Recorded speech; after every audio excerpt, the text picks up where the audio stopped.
Hello and welcome to everyone. So today we are going to discuss about the derivation. So derivation किस किस का देखने वाले हैं. रोटेशन मोशन अपन पढ़ चुके हैं. ट्रांसलेशन मोशन अपन पढ़ चुके हैं. ट्रांसलेशन मोशन सर आपने नहीं पढ़ा है, मुझे लगता है. अरे ट्रांसलेशन मोशन जो अब तक मैकेनिक्स में पढ़ते हैं वो ट्रांसलेशन मोशन ही हुआ था.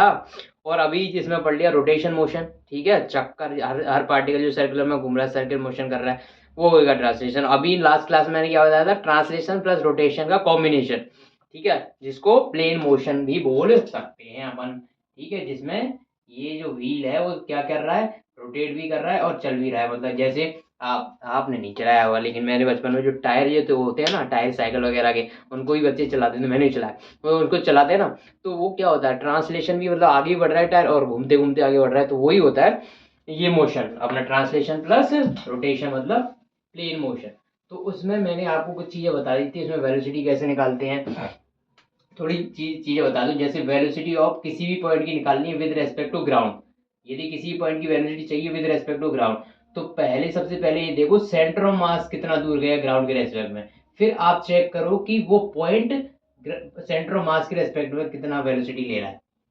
सेम फॉर्मूला अप्लाई हो जाएगा डिस्प्लेसमेंट के लिए और सेम फॉर्मूला अप्लाई हो जाएगा एक्सेलरेशन के लिए. तो आपको चाहे प्लेन मोशन के लिए एक्सेलरेशन चाहिए, वेलोसिटी चाहिए या डिस्प्लेसमेंट चाहिए, ये सेम फॉर्मूला लगेगा. बस हाँ, बहुत अलग है, यहाँ पे वेलोसिटी की जगह डिस्प्लेसमेंट निकालना होगा तो यहाँ भी की जगह डिस्प्लेसमेंट आ जाएगा हर जगह, एक्सेलरेशन निकालना हो तो एक्सेलरेशन आ जाएगा हर जगह. और ये फॉर्मूला डेराइव कैसे होता है वो भी मैंने आपको बताया. यदि किसी भी पॉइंट की वेलोसिटी चाहिए आपको सेंटर ऑफ मास के रेस्पेक्ट में, तो आप क्या करोगे, उस पॉइंट की velocity with respect to ground minus velocity of centre of mass with respect to ground. ये भी अपन देख चुके सर. कब देख चुके हैं हम? नहीं देख चुके यार, ये देख चुके हो यार.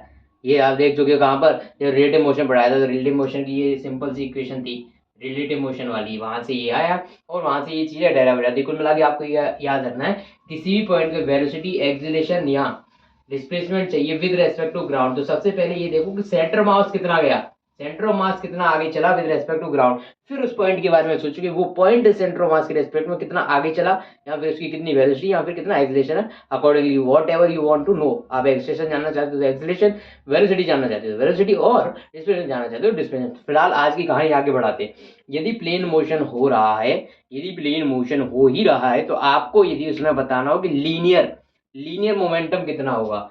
जिससे लीनियर मोमेंटम के बारे में आपने सुना होगा, P equals to M V. अब तक पढ़ा है, P equals to M V, linear momentum. Okay, क्या ये प्लेन मोशन में चेंज होता है या सेम रहता है, वो अपन देखेंगे, उसका डेरिवेशन देखते हैं. और ये मैं आपको बता दूं, ये सेम ही रहेगा, ये ही आएगा प्लेन मोशन, ये ही आएगा. तो मैं क्या करता हूँ, एक मैंने ये ले लिया भाई, व्हील है, ये कैसा मोशन कर रहा है, प्लेन मोशन. मतलब ये अपने सेंटर मास के अराउंड रोटेट भी कर रहा है और आगे भी बढ़ता है, मतलब ऐसे रोटेट करते करते आगे बढ़ रहा है, समझ गया. जैसे टायर चलाने वाली बात होगी, टायर चला रहे हैं, तो आपको निकाल इस पॉइंट के, इसके लिए लीनियर मोमेंटम. तो भाई मैं क्या करता हूँ, इसमें बहुत सारे पॉइंट है, बहुत सारे पॉइंट है. यदि ये यहाँ पे वी वेलोसिटी चल रहा है, हर पॉइंट वी वेलोसिटी से चल रहा है, हर पॉइंट वी वेलोसिटी चल रहा है, हर पॉइंट वी वेलोसिटी चल रहा है, हर पॉइंट, कोई भी चीज अपन निकालते हैं तो विद रेस्पेक्ट टू ग्राउंड निकालनी पड़ेगी आपको. ठीक है, विद रेस्पेक्ट टू ग्राउंड. तो आपको लीनियर मोमेंटम चाहिए इसका विद रेस्पेक्ट टू ग्राउंड. तो मैंने मान लेता हूँ इसमें इनफाइनाइट मास है, तो हर एक मास का अलग अलग लीनियर मोमेंटम निकाल दूं और उनको ऐड कर दूं, बिल्कुल निकाल देता हूँ.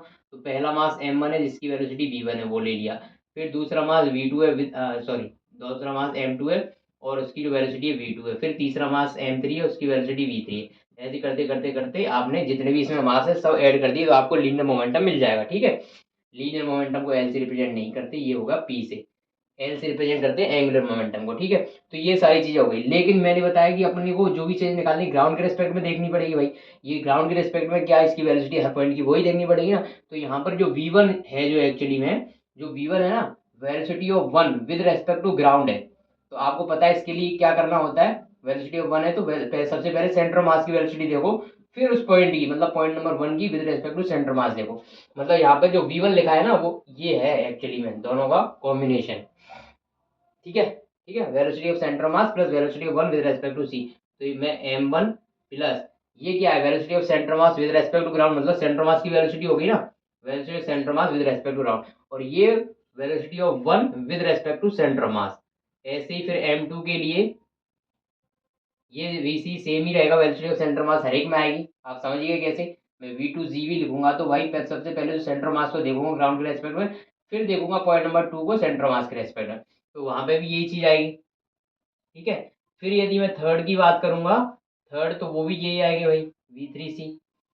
ठीक है, यहाँ से आप यदि ऐड करो इनको भाई, इन सबको आप ऐड करो, तो आप देखोगे M1 VC plus M2 VC plus ये वाली टर्म, ये पहले पहले वाले से M1 VC M2 VC M3 VC ऐसी जितने भी मास है उन सबको ऐड करना पड़ेगा। फिर दूसरी टर्म भी आ रही है इसमें M1 V1C plus M2 V2C plus M3 V3C, जितने भी इसमें मास है सब। ठीक है, इन सबको आपने ऐड कर दिया। लेकिन यहाँ पे सबसे अच्छी बात ये है, आप यहाँ से तो BC कॉमन ले लोगे ना, VC, तो यहाँ से मैं इधर लिख देता हूँ लीनियर मोमेंटम, तो VC तो कॉमन ले लिया, M1 plus M2 plus M3 plus M4 plus M5 plus M6 plus M7 जितने भी मास है सबको ऐड करोगे तो इसका टोटल मास मिलेगा आपको। तो मैं इसको कैपिटल M से रिप्रेजेंट कर देता हूँ, इस बॉडी का जो टोटल मास है कैपिटल M यदि हुआ तो M इंटू VC। अब ये वाली टर्म बची भाई, M1 V1C M2 V2C M3 V3C।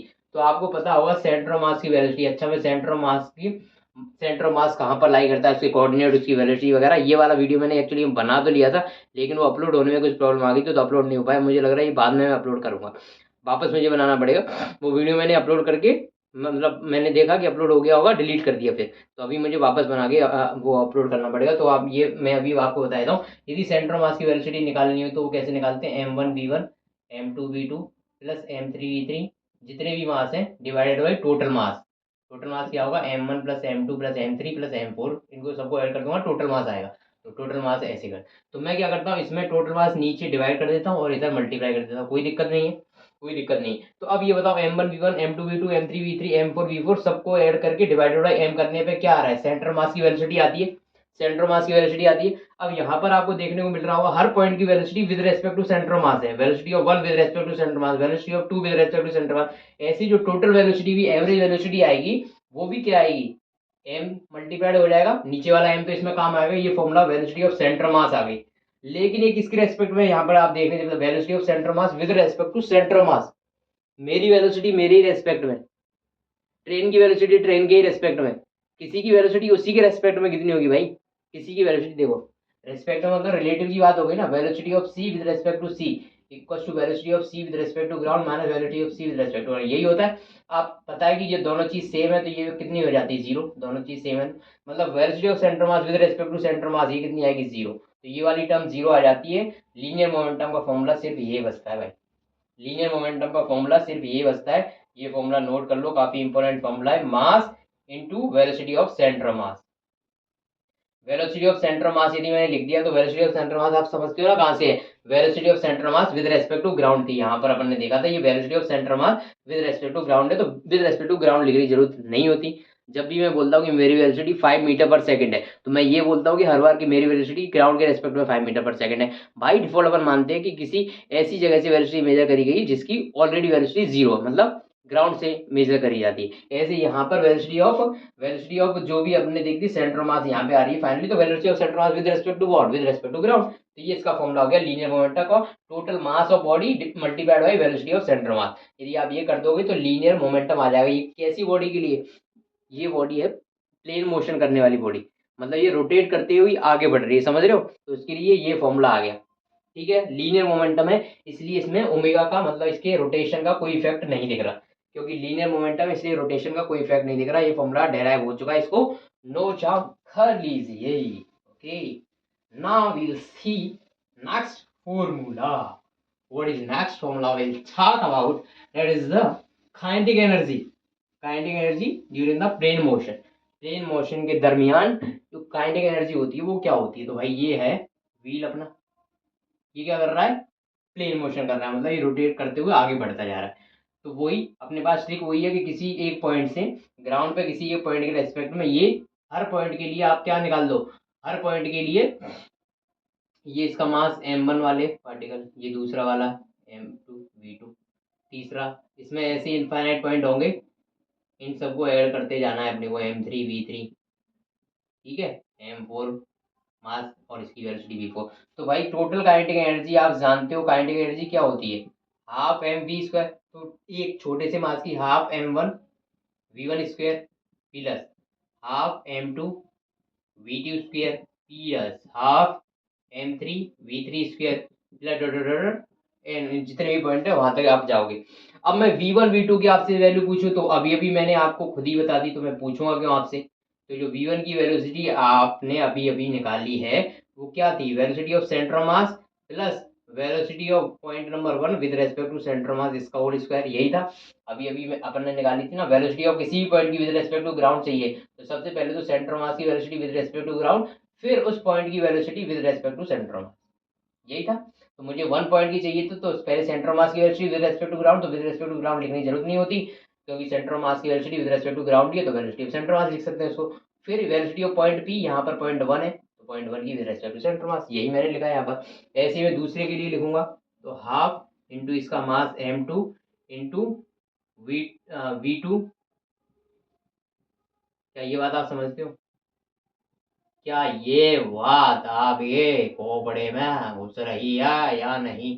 कुछ नहीं कर रहा मैं, v1 v2 v3 की वैल्यू बस पुट करता जा रहा हूँ यहाँ से। आप देखोगे v2c की वैल्यू कितनी आएगी, vc प्लस v2c।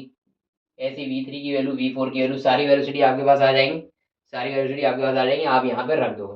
ठीक है, अब अपन एक को एक्सपेंड करके देख लेते हैं। सबसे पहले देखो हाफ m1, यहाँ पे एक टर्म आएगी इसका square plus 2vc into v1c plus v1c का whole square. A plus V का होल स्क्वायर का फॉर्मूला होता है, ए प्लस वी का यदि मैं होल स्क्वायर निकालूं वो होता है A square plus 2ab plus B square, ये फॉर्मूला मैंने लगा दिया बस। ठीक है, तो ए प्लस बी का होल स्क्वायर मतलब A square plus 2 into A into B plus B का होल स्क्वायर, ये फॉर्मूला लगा दिया। ठीक है, मैंने एक के लिए लिख दिया, दूसरे के लिए भी लिख के बता देता हूँ, दूसरे मास के लिए ऐसे ही m2 के लिए ऐसे ही आप सारे मास के लिए लिख सकते हो। फिर m2 इंटू इसमें भी आएगा V C square plus 2vc into v2c plus v2c का होल स्क्वायर। ये बात आपके खोपड़े में घुस गई? बोल दो बोल दो बोल दो, ये बात भी आपकी समझ में आ गई होगी यहाँ तक? यहाँ तक की बातें समझ आ रही हैं या नहीं? पहले यहाँ तक का नोट कर लो आप, यहाँ तक का सारा नोट कर लो, पॉज करके नोट कर लेना यदि नोट नहीं भी किया हो तो। मैं थोड़ा इसको ऊपर वाले को मिटा के आगे बढ़ना चाहता हूँ। ठीक है, मैं जिंदगी में थोड़ा आगे बढ़ रहा हूँ और आप भी थोड़ा मेरे साथ साथ आगे बढ़ो। यहाँ पर है लेकिन ऊपर जाते हैं क्योंकि नीचे वाला आपको दिखेगा नहीं फिर। तो मैं ये टर्म सेपरेट यदि करूँ तो हाफ m1, ठीक है, vc का स्क्वायर यहाँ से प्लस हाफ m2 vc का स्क्वायर, ये हर टर्म में ये वाली टर्म आएगी ना, m2 vc square plus m3 vc square, ये वाली सब में आएगी टर्म। तो ये मैं सब जगह लिख लेता हूँ m3 vc का स्क्वायर, करते करते करते जितने पॉइंट है ये टर्म तो ये हो जाएगी प्लस। अब मैं बात करता हूँ इस वाली टर्म की, लास्ट वाली टर्म की, हाफ m1 v1c स्क्वायर है ना, तो यहाँ पर एक टर्म ये आएगी हाफ m1 v1c की square plus half m2 v2c square plus half m3 v3c का स्क्वायर। ये सारी टर्म आएंगी, आपको दिख रहा है यहाँ पर सारी चीजें आपको क्लियर कट दिख रही ना कि ये एक टर्म पहली वाली ये ले ली, फिर मैंने लास्ट वाली ले ली। तो पहले वाली में half m1 vc square, half m2 vc square plus half m3 vc square plus half m4 vc square, सब में ये आएगी vc वाली टर्म। फिर ये वाली टर्म भी सब में आएगी लेकिन उसमें v1c का स्क्वायर v2c का स्क्वायर v3c का स्क्वायर ये आएंगी। फिर ये वाली टर्म बची मिडिल वाली, तो हाफ m1 इंटू इसको मल्टीप्लाई करोगे तो 2 हर एक में कट जाएगा भाई, 2 हर एक में कट हो जाएगा। ठीक है, 2 हर एक में कट हो जाएगा तो यहाँ पे क्या बचेगा m1 इंटू वी सी इंटू v1c। ठीक है, ऐसे दूसरे वाले में क्या बचेगा, हाफ हाफ तो हट ही जाएगा, vc into v2c plus m3 vc into v3c। ये सारी टर्म आप समझ रहे हो? तो एक टर्म ये आएगी, तो ये 3 टर्म यहाँ पर अपने पास जो मैंने सेपरेट कर करके लिख ली। ये बात आपके खोपड़े में कुछ कैसी? ठीक है, ओके। मैं इस पहली टर्म में से vc स्क्वायर कॉमन ले लेता हूँ और हाफ भी कॉमन ले लेता हूँ, तो इसमें अंदर क्या बचेगा, m1 plus m2 plus m3 plus m4 plus m5 है। टोटल मास को ऐड करोगे तो क्या आएगा, इस बॉडी का टोटल मास, तो इसको मैं हाफ इंटू बॉडी का total mass into velocity of centre mass का होल स्क्वायर। ये पहली वाली टर्म का खेल खत्म हो गया, इसको मैंने कंबाइन करके ऐसा लिख दिया। समझ में आ गई बात? समझ में आई बात? ओके। अब मैं इसको प्लस करता हूँ, दूसरी वाली से हाफ कॉमन ले लेता हूँ, मैं हाफ कॉमन ले लेता हूँ। अब मुझे ये बताओ जो v1c v2c v3c v4c ये सब लिखा है, ये सब लिखा है, तो मैं यहाँ पर एक बताऊं, एक पॉइंट है यहाँ से r डिस्टेंस पर, r1 डिस्टेंस मान लेते हैं, मास इसका m1 है, ठीक है, किसी भी पॉइंट की velocity with respect to centre of mass, यदि आप सेंटर ऑफ मास पे बैठ गए, सेंटर ऑफ मास के अंदर बैठ गए, ठीक है, सेंटर ऑफ मास के अंदर बैठे हुए, और आप इस वाले पॉइंट की वेलोसिटी ऑब्जर्व करोगे, तो क्या ये पॉइंट आपको आगे जाता हुआ दिखेगा? नहीं, क्योंकि सेंटर ऑफ मास भी इसके साथ साथ में चल रहा है, लीनियर मोशन साथ साथ में। जैसे आप यदि ट्रेन के अंदर बैठे हुए और अपने साथ वाले, जो साथ वाला है आपके पास बैठा हुआ, उसकी वेलोसिटी ऑब्जर्व करो, तो उसको आपको उसकी वेलोसिटी कितनी लगेगी? जीरो, क्योंकि आप भी ट्रेन में बैठे हो भाई, वो भी ट्रेन में बैठा है, दोनों की वेलोसिटी एक दूसरे के रिस्पेक्ट में कितनी हो जाएगी? जीरो। ऐसे ही ये दोनों साथ साथ में आगे तो बढ़ ही रहे हैं भाई, ये भी बीसी वेलोसिटी, यदि इसकी वेलोसिटी सेंटर ऑफ मास की वेलोसिटी बीसी है, तो भाई ये भी बीसी से तो आगे बढ़ रहा है, मतलब लीनियर वेलोसिटी तो एक दूसरे को नहीं देखेंगे। तो सेंटर ऑफ मास में बैठ के आपको सिर्फ और सिर्फ इसकी रोटेशन वाली वेलोसिटी दिखेगी, सिर्फ और सिर्फ ये रोटेट करता हुआ दिखेगा। और रोटेट करता हुआ जब ये दिखेगा, तो इसके लिए v1c की वैल्यू कितनी हो जाएगी? इसका ओमेगा इंटू R1। ये बात आप समझ रहे हो या नहीं? इसके लिए v1c की वैल्यू ओमेगा इंटू, दूसरे वाले पॉइंट के लिए ओमेगा इंटू R2। आप जानते हो यदि कोई कोई सर्कुलर मोशन हो रहा होता है या रोटेशन मोशन हो रहा होता है, हर पार्टिकल कैसा मोशन करता है? रोटेशन मोशन में हर पार्टिकल सर्कुलर मोशन करता है। And you know in circular motion omega is always constant, her point की एंगुलर वेलोसिटी तो सेम ही रहेगी, क्योंकि वो ओमेगा की वैल्यू होती क्या है? D theta by D T. तो हर पार्टिकल सेम टाइम में सेम ही थीटा कवर करेगा, तो ओमेगा हर जगह सेम रहेगा। तो v1c की वैल्यू ओमेगा R1, v2c की वैल्यू ओमेगा R2। समझे? R1 R2 R3 क्या है? इसके सेंटर ऑफ मास से इसकी डिस्टेंस है। ये बात आपको क्लियर कट हुई? ठीक है, तो मैं इस वैल्यू को पुट करने जा रहा हूँ यहाँ पर। मैंने m हाफ कॉमन ले लिया, m1 v1c की जगह मैंने क्या रखा? ओमेगा इंटू R1 का square plus m2 omega into R2 का स्क्वायर, प्लस प्लस प्लस करते करते M N into omega into R N का होल स्क्वायर। ये समझे आप? ये मैंने ये काम किया। अभी मैं इस टर्म को यहाँ से हटाऊंगा, पहले यहाँ तक नोट कर लो। अभी मैं टर्म को देखो, इसमें से क्या करने वाला हूँ, ओमेगा स्क्वायर बाहर कॉमन ले लूंगा, इसमें से ओमेगा स्क्वायर बाहर कॉमन ले लूंगा, सब में से आ जाएगा ना ओमेगा स्क्वायर बाहर कॉमन। तो ओमेगा स्क्वायर तो सब में से बाहर कॉमन आ जाएगा, ओमेगा स्क्वायर सब में से बाहर कॉमन आ जाएगा। बचेगा क्या यहाँ पर? R1 square R2 square. अब मुझे ये बताओ, m1 R1 square plus m2 R2 square plus m3 R3 square plus m4 R4 square, और ये दूरी कहाँ से है? सारी सेंटर ऑफ मास से है, सारी की सारी दूरी। तो क्या m1 इस m देखो देखो देखो देखो, ये एक अपनी रोटेशनल एक्सिस है, इसकी अबाउट एक मास m1 ये रहा, दूसरा मास m2 ये रहा, तीसरा मास m3 ये रहा, और इनकी यहाँ से डिस्टेंस भी दे रखी है R1, इसकी डिस्टेंस R2, इसकी डिस्टेंस R3। मैं इस आपसे पूछूं टोटल आई की वैल्यू बताओ, तो आई का फॉर्मूला क्या होता है? m1 R1 square plus m2 R2 square plus m3 R3 square. यही फॉर्मूला आप लिखोगे इसके लिए। आई का फॉर्मूला ये आपको पता है। ऐसे ही सेंटर ऑफ मास से सारी डिस्टेंस मुझे पता है, R1 R2 R3 R3। तो यहाँ से m1 R1 square, m2 R2 square, m3 R3 square, m4 R4 square, ये पूरी बॉडी का क्या हो गया? आई। आई हो गया ना भाई, मोमेंट ऑफ इनर्शिया हो गया सारी पूरी बॉडी का। तो ये अंदर पूरी टर्म जो लिखी हुई है वो क्या है? आई है ना। इस टर्म को पूरी को हटा के मैं आई लिख दूं, तो यहाँ से यदि मैं लिखूं तो half I omega square, half I omega square. तो यहाँ से ये टर्म आ गई half M V C square plus half I omega square. और आई कहाँ क्या है इसका? जिस एक्सिस के अबाउट रोटेशन हो रहा है उसके अबाउट मोमेंट ऑफ इनर्शिया है। ये आपने देखा, अभी अभी अपन ने वहां से बताया मैंने आपको, क्योंकि R1 R2 R3 सारी डिस्टेंस कहाँ से थी? जिस एक्सिस से रोटेशन हो रहा था उसके अबाउट डिस्टेंस थी, उससे डिस्टेंस थी। अब ये वाली टर्म बची, तो इसका देख लेते हैं भाई, इसका भी कुछ करना पड़ेगा। तो इसमें से मुझे लग रहा है कि VC तो कॉमन आ रहा है, हर जगह से VC कॉमन आ रहा है, ठीक है। m1 R1C plus m2 R2C plus ऐसे करते करते mn इंटू RNC, है ना? ये हो जाएगा। अब मैं इसमें वही ट्रे करता हूँ, नीचे टोटल मास का मल्टीप्लाई कर दूं और इधर नीचे डिवाइड कर दूं, ऊपर मल्टीप्लाई कर दूं टोटल मास का। तो ये बताओ, m1 R1C, m2 R2C, m3 R3C। जैसे वहां पर m1 V1C, m2 V2C वो क्या था? Velocity of velocity of centre mass with respect to centre mass, जो कि जीरो आई थी। ऐसी m1 R1 plus m2 R2 plus m3 R3 plus m4 R4 divided by total mass, ये क्या होता है? सेंटर मास का कोऑर्डिनेट होता है। m1 R1 plus m2 R2 plus ऐसे करते करते upon m1 plus m2 plus m3 plus m4, मतलब टोटल मास। ये सेंटर ऑफ मास का कोऑर्डिनेट होता है, ये m1r1 प्लस m2r2 करने पे। लेकिन यहाँ पर m1r1 नहीं है, m1r1c, मतलब हर एक पॉइंट का coordinate with respect to centre of mass है। तो यहाँ से जो वैल्यू आएगी, इसकी जो टोटल वैल्यू आएगी, इस वाली टर्म की जो टोटल वैल्यू आएगी, वो बाहर vc तो रहेगा, m भी है तो m रहेगा, दोनों को मैं साथ में लिख लेता हूँ। अब ये क्या है, सेंटर ऑफ मास को coordinate with respect to what, with respect to centre of mass. Centre of mass की सेंटर ऑफ मास से दूरी कितनी है, 0। सेंटर ऑफ मास की सेंटर ऑफ मास से दूरी कितनी है, 0। तो यहाँ पर ये वाली टर्म आप समझ सकते हो कि 0 हो चुकी है, 0 हो चुकी है। मजा आ गया ना, मजा आ गया। तो ये वाली टर्म 0 हो चुकी है। तो अपने पास टोटल काइनेटिक एनर्जी जो आई है, टोटल काइनेटिक एनर्जी ये आई है, टोटल काइनेटिक एनर्जी ये आई है। और ये आनी भी चाहिए थी।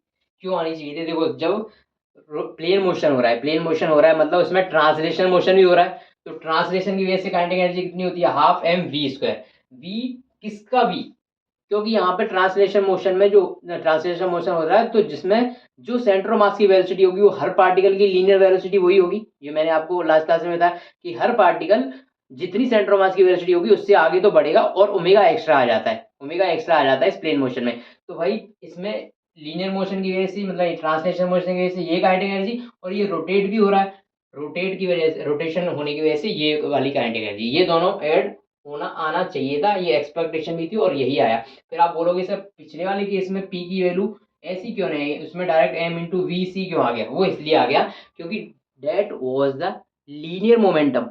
वहां पर वो एंगुलर मोमेंटम की बात ही नहीं हो रही थी, वहां पर प्लेन मोशन की बात ही नहीं हो रही थी, वहां पर सिर्फ लीनियर मोमेंटम की बात हो। तो लीनियर मोमेंटम तो भाई, लीनियर मोमेंटम तो यही रहेगा, उसमें रोटेशन का क्या रोल, जब बात ही, नाम ही उसका बोल दिया लीनियर मोमेंटम तो यही वैल्यू आनी चाहिए। तो ये काइनेटिक एनर्जी की वैल्यू नोट कर लो। यहाँ पर हाफ एम, एम बॉडी का टोटल मास है, वी सी मतलब सेंटर मास की वेलोसिटी का स्क्वायर, प्लस हाफ आई इंटू ओमेगा स्क्वायर। ओमेगा क्या है, जिस रोटेशनल वेलोसिटी, जिस एंगुलर वेलोसिटी से जो बॉडी रोटेट हो रही है वो। और आई क्या है, आई क्या है, सेंटर ऑफ मास के about moment of inertia, centre of mass के about moment of inertia. Okay, जी बोलो जी। तो यदि आपको मैं बोल दूं भाई एक, ये आपका एक सपेयर, सपेयर, और कैसा है, सॉलिड स्फीयर, ठीक है। और ये 2 रेडियन पर सेकंड से ऐसे घूम रहा है, और ये आगे भी चल रहा है भाई, और आगे चल रहा है 5 मीटर पर सेकंड से। मैं आपसे पूछ रहा हूँ इसकी टोटल काइनेटिक एनर्जी बताओ। तो टोटल काइनेटिक एनर्जी इसकी क्या होगी, हाफ एम, इसका टोटल मास है 10 kg, M into half M into V square, मतलब जो सेंटर मास की वेलोसिटी वो, plus half I omega square, half I, I मतलब इसके सेंटर मास के अबाउट आई।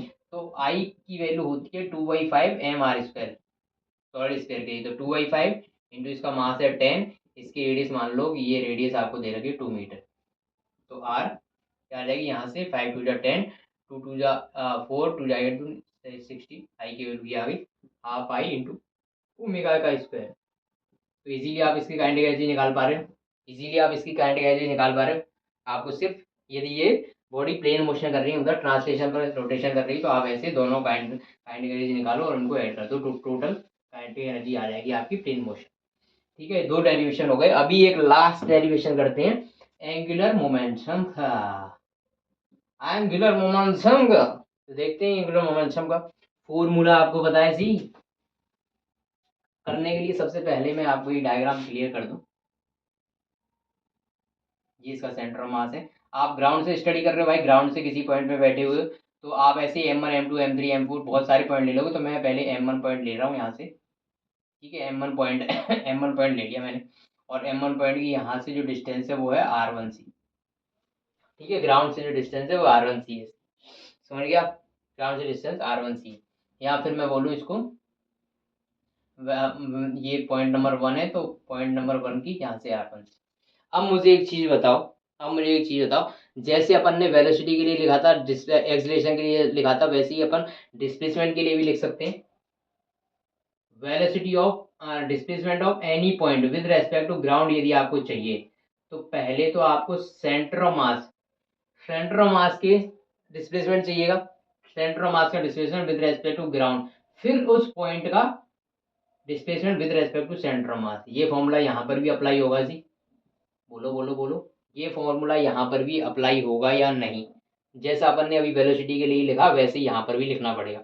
यदि किसी भी पॉइंट का आपको डिस्प्लेसमेंट चाहिए विद रेस्पेक्ट टू ग्राउंड, तो आपको पहले सेंटर ऑफ मास का डिस्प्लेसमेंट चाहिएगा, प्लस फिर उस पॉइंट का डिस्प्लेसमेंट देखोगे सेंटर ऑफ मास के रेस्पेक्ट में, तो यहाँ से वैल्यू आ जाएगी। इसको ग्राउंड को हटा भी सकते हो, क्यों हटा सकते हो आप समझ के, क्यों हटा सकते हो, क्योंकि जनरली अपन वो ग्राउंड का लिखते नहीं, क्योंकि ग्राउंड को अपन रेफरेंस मान के चलते, तो यहाँ पे भी मैं जी को हटा सकता हूँ। ये आप समझ पा रहे हो इसको। अब आप इजीली डेराइव कर लोगे। एल का फॉर्मूला अभी तक आपने देखा है, आर क्रॉस क्या होता है, एंगुलर मोमेंटम। एंगुलर मोमेंटम होता है मोमेंट और मोमेंटम, मोमेंटम का मोमेंट लेना पड़ता है, मतलब आर क्रॉस एम बी। ये मैं आपको ऑलरेडी पढ़ा चुका हूँ इसका फॉर्मूला, ठीक है, R cross M into B. Okay, कोई दिक्कत नहीं होनी चाहिए। फिर वही इसमें एक M1 M2 M3 ऐसी बहुत सारी बॉडी ले लोगे, सबके ऐड कर दोगे आप, सबके angular momentum L2 plus L3 plus L4 सबका ऐड करना है, तो ये हटा देता हूँ मैं फिलहाल। तो यहाँ पर M तो एक क्या है, M is a scalar quantity, तो मैं इसको बाहर ले लूँ, आर क्रॉस वी आएगा यहाँ पर, तो R1 into V1 with respect to ground है दोनों चीज, R1 और V1 plus M2 R2 into V2 plus M3 R3 into V3। ये इंपॉर्टेंट चीज है, देखो अब मजा आएगा यहाँ पर, देखो अब मजा आने वाला है। पहले इसको यहाँ तक नोट करो, बहुत मजेदार चीज है और आपको समझनी पड़ेंगी, otherwise you will miss out, आप मिस कर दोगे ये चीज। R1 का मतलब यहाँ से मैंने देख लिया, देखो RC प्लस R1C, R1 का मतलब यही है, देख लो आप क्लियरली, RC इंटू R1C। ऐसे ही V1 का मतलब क्या है यहाँ पर, V1 का मतलब वही है VC प्लस V1C।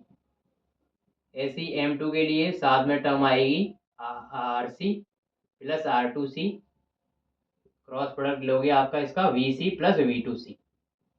एग्री, यहाँ तक की बातें क्लियर हुई आपको। अब मैं इसका मल्टीप्लाई करने जा रहा हूँ, तो आप थोड़ा दिल को थाम लेना, तो थामते हुए बैठना।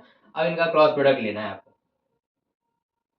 M1 को बाहर ले लेते हैं, RC इंटू वी सी, ये हर हर हर एक में आएगी ये टर्म, तो RC इंटू वी सी यहाँ पे भी आएगी, RC इंटू वी सी यहाँ पे भी आएगी, सब में आएगी ये, तो RC इंटू वी सी तो हर एक में आनी है, RC इंटू वी सी तो हर एक में आनी है। तो मैं क्या करता हूँ, M1 के साथ भी आएगी भाई RC वी सी, M2 के साथ भी आएगी RC वी सी, M3 के साथ भी आएगी, सबके साथ आएगी RC वी सी। आप पूरा स्टेप बाय नोट करो, मैं तो यहाँ पे मिटा के इसी के अंदर कुछ करेक्शन करके इसको लिख दूंगा। तो ये वाली टर्म तो हर एक में आएगी, टर्म हर एक में आ रही, तो पहली टर्म में देखो इसके साथ क्या खेल करने वाला हूँ, देखो ये वाली बात समझ आई। तो मैं इसमें से क्या करता हूँ, RC वी सी कॉमन ले लेता हूँ, RC वी सी मैंने कॉमन ले लिया यहाँ से, ठीक है, RC वी सी यहाँ से कॉमन ले लिया, तो अंदर क्या बचेगा, M1 plus M2 plus M3 dot dot dot, और सब मास को जब मैं ऐड करूंगा तो बॉडी का टोटल मास आ जाएगा। अच्छा एक चीज याद रखना, RC इंटू BC आएगा यहाँ पे हर जगह, RC इंटू, क्या समझ रहे हो, क्रॉस प्रोडक्ट होगा दोनों का, ये तो आप समझ ही रहे हो ना, हर जगह क्रॉस प्रोडक्ट होगा, लेकिन मैं लिख नहीं रहा, नहीं तो ये बहुत अच्छा नहीं दिखेगा देखने में, इसीलिए मैं इसको क्रॉस को हटाता रह रहा हूँ। लेकिन आप दिमाग में रखना कि क्रॉस प्रोडक्ट है, मतलब RC क्रॉस BC है क्रॉस प्रोडक्ट, ठीक है। तो यहाँ M1 plus M2 plus M3 जब करोगे टोटल मास, तो RC into BC multiplied by total मास, तो पहली टर्म तो खत्म हो गई यहाँ से। तो यहाँ से पहली टर्म अपनी क्या बनी, total mass RC VC, RC cross VC है, ये ध्यान रखना। पहले मैं देख लूँ ये कैमरे में आ रही है चीज़ें कि नहीं, हाँ बिल्कुल आ रही है, थोड़ा गंदा दिख रहा है बोर्ड लेकिन चलेगा।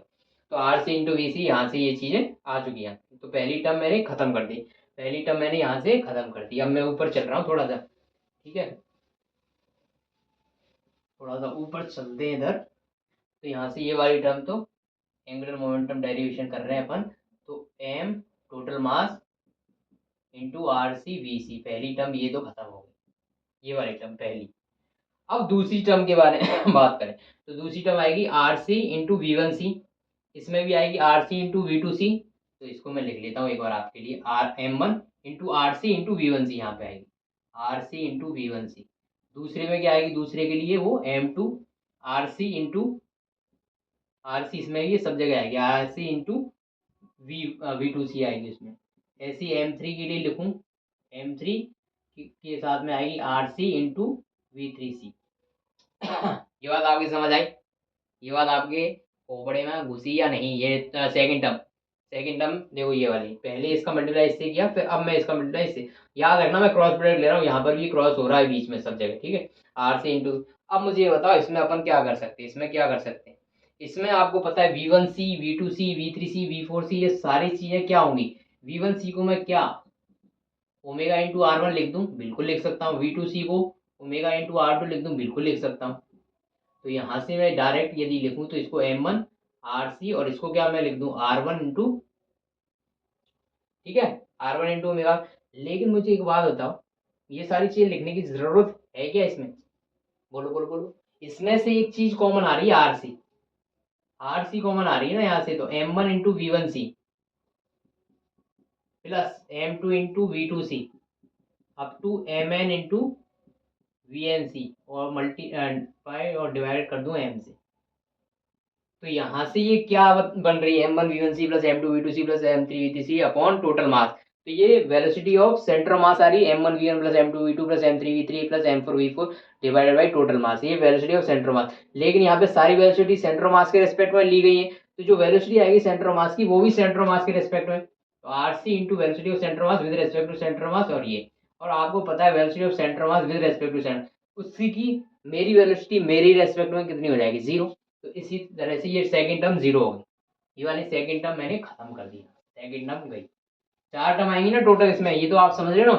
पहले इसका मल्टीप्लाई इन दोनों से होगा, फिर इसका मल्टीप्लाई इन दोनों से होगा। अब मैं थर्ड टर्म की बात कर रहा हूँ, थर्ड टर्म इसमें R1C इंटू VC, तो इसको लिख दूँ M1 into R1C into VC, R1C into VC। फिर दूसरे में वो टर्म क्या आएगी, इसमें R2C है तो R2C into VC, R2C into VC plus M3 में वो टर्म क्या आएगी, R3C इंटू VC। अब मुझे एक चीज बता दो, इसमें इसमें क्या कॉमन आ रहा है, VC कॉमन आ रहा है इसमें से, तो मैं VC कॉमन ले रहा हूँ। M1 R1C plus M2 R2C, ऐसे करते करते मैं क्या कर रहा हूँ, M से डिवाइड M से मल्टीप्लाई, ये आप समझ गए। तो ये बताओ मुझे क्या मिल रहा है, M1 R1 plus M2 R2 plus M3 RT divided by total mass, ये क्या होता है, सेंटर मास का कोऑर्डिनेट। लेकिन यहाँ पे सारी डिस्टेंस सेंटर मास ही ली गई थी, तो सेंटर मास का coordinate with respect to centre mass, ये भी कितना आ जाएगा, 0। मतलब ये वाली टोटल टर्म 0 हो जाएगी, मल्टीप्लाई वाले किसी से करते रहो, ये टर्म ये भी गायब हो गई, मतलब थर्ड टर्म भी 0 आ रही। ये देखो आप ऐसे इसको समझ नहीं पाओगे, मैं तो इसको स्टेप बाय स्टेप करा रहा हूँ, लेकिन आपको खुद प्रैक्टिस करनी है तब आप इसको समझ पाओगे। आप ऐसे ही हर बार ऐसे करके मिटा नहीं सकते ना, आपको पूरा करना पड़ेगा, ठीक है। तो ये वाली टर्म भी 0 आ गई, मतलब यहाँ पर अब तक जो भी टर्म थी 0 आ चुकी है, 3 टर्म। अब लास्ट टर्म बची, मतलब इसका मल्टीप्लीकेशन इसके साथ जब होगा तो R1C B1C हो जाएगा, M1 R1C B1C, R1C B1C plus M2 R2C V2C plus M3 R3C V3C, and तक जाएंगे, ठीक है।